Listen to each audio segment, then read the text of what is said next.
অভ্যুত্থানে আমাদের 1000-এর উপরে ভাই বোনেরা শহীদ হয়েছে, জীবন দিয়েছে, পঙ্গুত্ব বরণ করেছে হাজারো ভাই বোনেরা।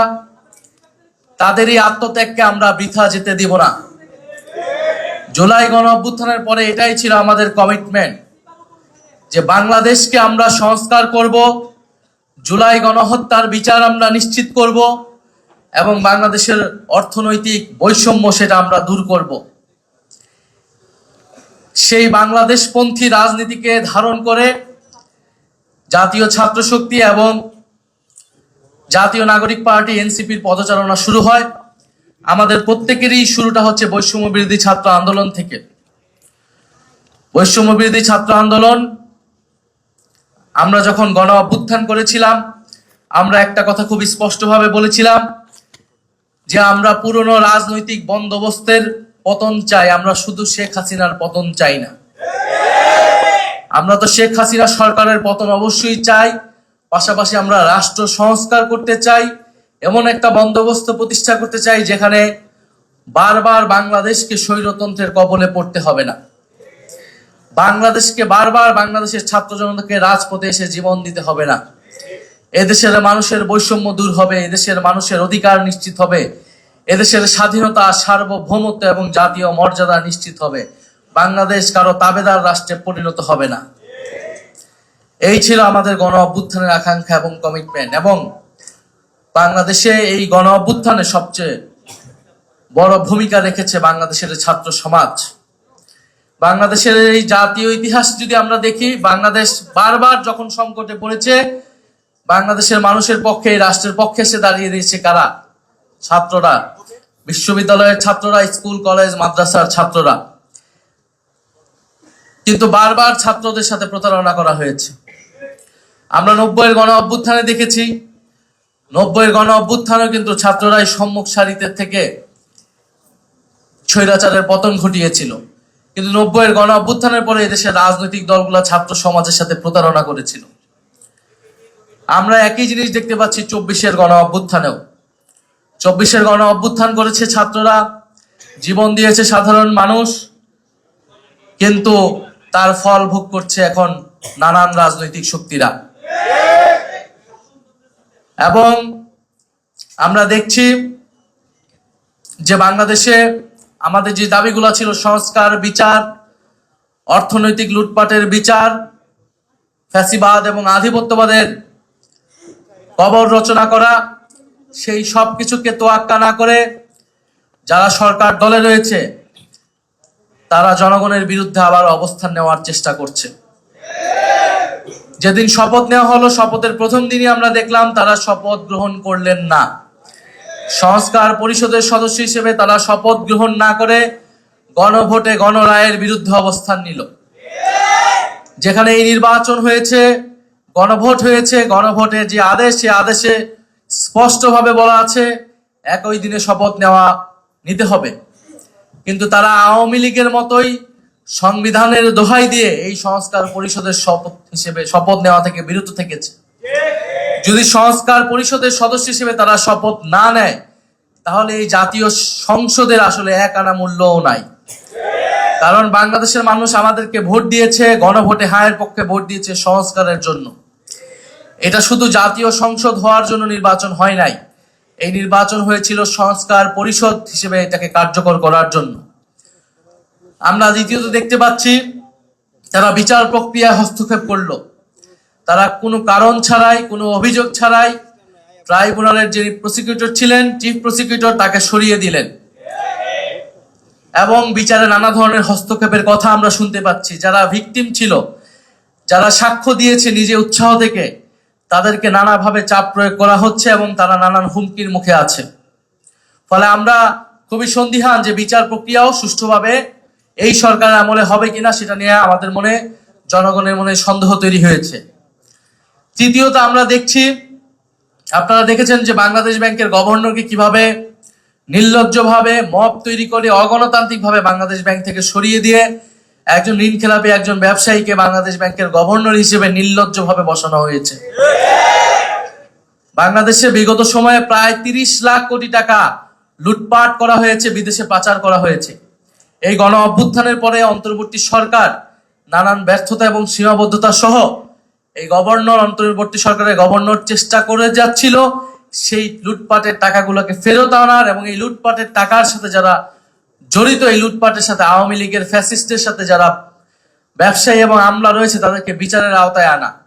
কিন্তু আমরা দেখছি সেই বিচার প্রক্রিয়াকে ভণ্ডুল করতে, ঋণ খেলাপিদেরকে আরো সুযোগ সুবিধা করে দিতে, আর্থিক লুটপাটের পথকে প্রশস্ত করতে বাংলাদেশ কেন্দ্রীয় ব্যাংককে দখলের একটা নির্লজ্জ চেষ্টা করলো সরকার দল। অথচ তারা এর আগে বলেছে তারা যখন সরকারে ছিল তারা কখনোই রাজনৈতিক বিবেচনায় বাংলাদেশ ব্যাংকে গভর্নর বসায়নি। ফলে যারা নির্বাচনের আগে একরকম কথা বলেছে, নির্বাচনের পরে একরকম কথা বলেছে, আমরা নির্বাচনের আগেই জনগণকে এই বিষয়ে সতর্ক করেছি। আমরা জানি জনগণ তাদের বিপক্ষেই ভোট দিয়েছিল। নানান ইঞ্জিনিয়ারিং করে তারা ফলাফলটাকে নিজেদের পক্ষে নিতে সক্ষম হয়েছে। সংসদে পরিকল্পিতভাবে 2/3 সংসদ সদস্য পদ তাদের নিজেদের আওতায় রেখেছে, যাতে তারা নিজেদের মতো আইন এবং বিচার তৈরি করতে পারে। যেরকমটা 2008 সালে আমরা দেখেছিলাম আওয়ামী লীগ একচেটিয়া ভাবে বিরোধীদেরকে এক পাশে ঠেলে নিজেদের সংসদ করায়ত্ত নিয়ে সংবিধানকে নিজেদের মতো পরিবর্তন করে দেশকে নিজেদের মতো ভাবে পরিচালিত করেছে। আজকের সরকার দল তাদের কার্যক্রম, আচার আচরণ দেখে মনে হচ্ছে তারা সেই পথেই হাঁটছে, সেই পথে হাঁটার চেষ্টা করছে। আমরা খুব স্পষ্ট ভাবে বলেছি বাংলাদেশে নতুন কোন স্বৈরতন্ত্রের উত্থান আমরা ঘটতে দিব না। উত্থান ঘটতে হলে আমাদের জীবনের উপর দিয়ে সেটা হতে হবে। ফলে সংস্কার প্রক্রিয়া বাস্তবায়ন হতেই হবে। যদি সংসদে না হয় সেই লড়াই রাজপথে গড়াবে। আমরা সেই লড়াই রাজপথে গড়াতে চাই না। আমরা চাই মানুষ ভোট দিয়েছে, যেরকমই ফলাফল হয়েছে আমরা সেটা আপাততকালীন একসেপ্ট করে আমরা সংসদে গিয়েছি। সংসদে আলাপ আলোচনার মাধ্যমে আমরা এগুলার সমাধান করব। কিন্তু সংসদ অবশ্যই সংস্কার পরিষদ হতে হবে। যদি সংসদ সংস্কার পরিষদ না হয়, সংসদে যদি কথা বলার জায়গা না থাকে, তাহলে সেই লড়াই রাজপথে গড়াবে। আমরা রাজপথের প্রস্তুতি আমরা নিচ্ছি ইনশাআল্লাহ। এবং আমরা খুব স্পষ্টভাবে বলবো ট্রাইব্যুনালে যাতে কোনো ধরনের আর কোনো হস্তক্ষেপ না করা হয়, এবং ট্রাইব্যুনাল যাতে নিরপেক্ষভাবে সুষ্ঠু বিচারের পথে চলে, এবং যারা ভিকটিম, যারা সাক্ষ্য দিয়েছে, যারা ভিকটিম, তাদের নিরাপত্তার ব্যবস্থা করতে হবে অতি দ্রুত সময়ের মধ্যে। এবং আমরা দাবি জানাচ্ছি কেন্দ্রীয় ব্যাংকের এই গভর্নরকে সরিয়ে দ্রুত সময়ের মধ্যে একজন দক্ষ এবং যোগ্য, আপনারা আপনাদের পছন্দ অনুযায়ী দেন, কিন্তু দক্ষ, যোগ্য এবং সৎ ব্যক্তিকে বাংলাদেশ ব্যাংকের গভর্নর হিসেবে বসাতে হবে। কারণ আমরা আর কোনো লুটপাট, আমরা আর কোনো ঋণ খেলাপি, আমরা এই ধরনের বন্দোবস্ত দেখতে চাই না। আমরা চাই একটা জবাবদিহিতামূলক ব্যবস্থা। কেউই জবাবদিহিতার আওতায় আনবে না। কিন্তু বাংলাদেশের যে অর্থনৈতিক ব্যবস্থা এখন, যে ঋণ খেলাপি, যদি বাংলাদেশ ব্যাংক এইভাবে পরিচালিত হয়, বাংলাদেশ ব্যাংক যদি কোনো ধরনের জবাবদিহিতা ছাড়া দলীয় হস্তক্ষেপের মাধ্যমে পরিচালিত হয়, ব্যবসায়ীদের, ঋণ খেলাপিদের স্বার্থ সেখানে রক্ষা করা হয়, তাহলে বাংলাদেশ যে অর্থনীতি, সেই অর্থনীতির পরিবর্তন হবে না। বাংলাদেশ আরো খারাপ দিকে যাবে এবং জনগণ রাস্তায় নেমে আসতে বাধ্য হবে। ফলে আমরা চাই বাংলাদেশ একটি সামনের দিকে আগাবে। বাংলাদেশে রমজান মাস, দ্রব্যমূল্যের ঊর্ধ্বগতি হচ্ছে। নতুন সরকার হিসেবে আমরা এখনো ছাড় দিয়ে যাচ্ছি, আমরা এই বিষয়ে কড়া অবস্থান নিচ্ছি না। সামনে ঈদ আসবে, ঈদে যাতে যানবাহন সহ টিকিট ন্যায্য মূল্যে পাওয়া যায়, কোনো কালোবাজারি সেখানে না হয়, মানুষ যাতে নির্বিঘ্নে নির্ঝঞ্ঝাটে কোনো ধরনের সড়ক দুর্ঘটনাটা ছাড়া বাড়ি পৌঁছাতে পারে, ঈদ পালন করতে পারে, সেই ধরনের ব্যবস্থা নেওয়ার জন্য সরকারের প্রতি আমরা আহ্বান জানাবো। জাতীয় ছাত্র শক্তির প্রতি আমাদের শুভকামনা থাকবে, আমাদের আহ্বান থাকবে, আপনারা সারা বাংলাদেশে নতুন করে সংগঠিত হন। আপনারা আপনাদের শিক্ষা প্রতিষ্ঠানগুলোতে যাতে ঠিকভাবে পড়াশোনার কার্যক্রম পরিচালিত হয়, প্রশাসন যাতে নিরপেক্ষভাবে কাজ করে, বিশ্ববিদ্যালয়গুলো যাতে আবারও স্বৈরতন্ত্রের আঁতুড়ঘরে পরিণত না হয়, হলগুলো যাতে আবারও গণরুম, গেস্ট রুমে পরিণত হতে না পারে, সেটার দায়িত্ব কিন্তু জাতীয় ছাত্র শক্তির।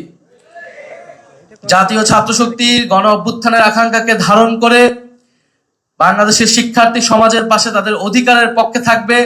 বিশ্ববিদ্যালয়গুলোতে, কলেজগুলোতে যাতে গণতান্ত্রিক পরিবেশ থাকে, কথা বলার অধিকার থাকে, সেটা নিশ্চিত করার দায়িত্ব জাতীয় ছাত্র শক্তির। এবং শহীদ পরিবারগুলোর পাশে আপনারা থাকবেন, আহত যোদ্ধাদের পাশে আপনারা থাকবেন। একটা কথা শোনা হচ্ছে যে পুলিশ হত্যার তদন্ত নাকি আবার করা হবে। জুলাই গণ অভ্যুত্থানের সময় সেই যে যুদ্ধ পরিস্থিতি, যদি বিচার নিশ্চিত করতে হয়, অবশ্যই আগে যারা জুলাই গণ অভ্যুত্থানে জুলাই যোদ্ধা যারা আহত হয়েছে, শহীদ হয়েছে, তাদের বিচার আগে নিশ্চিত করতে হবে।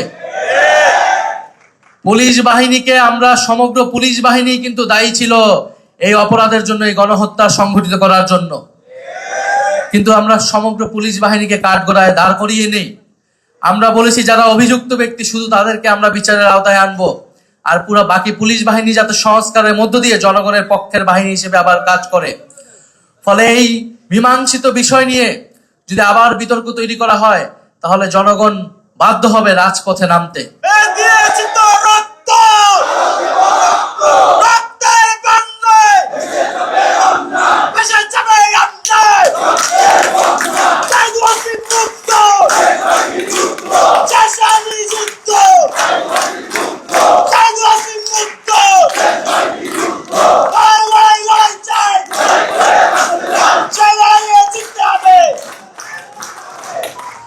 প্রিয় বন্ধুগণ,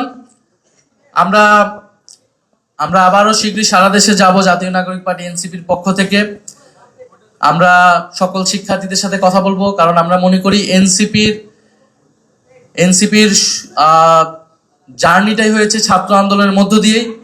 ছাত্ররাই হচ্ছে আমাদের এই আন্দোলনের মূল চালিকা শক্তি। জাতীয় নাগরিক পার্টির এনসিপিরও মূল চালিকা শক্তি হচ্ছে ছাত্ররা এবং জাতীয় ছাত্র শক্তি। ফলে জাতীয় ছাত্র শক্তির সাথে জাতীয় নাগরিক পার্টি এনসিপি আমরা একত্রে আমাদের উপর যে অর্পিত দায়িত্ব দেশের জনগণ দিয়েছে, সেই দায়িত্ব আমরা মেনে সামনের দিকে আগাবো। জাতীয় ছাত্র শক্তি বাংলাদেশের জনগণের পক্ষে সেই ভ্যানগার্ডের ভূমিকায় থাকবে, সেই প্রত্যাশা রইল। এবং প্রতিষ্ঠাবার্ষিকীর আবারও সকলকে শুভেচ্ছা এবং অভিনন্দন জানাচ্ছি। আসসালামু আলাইকুম।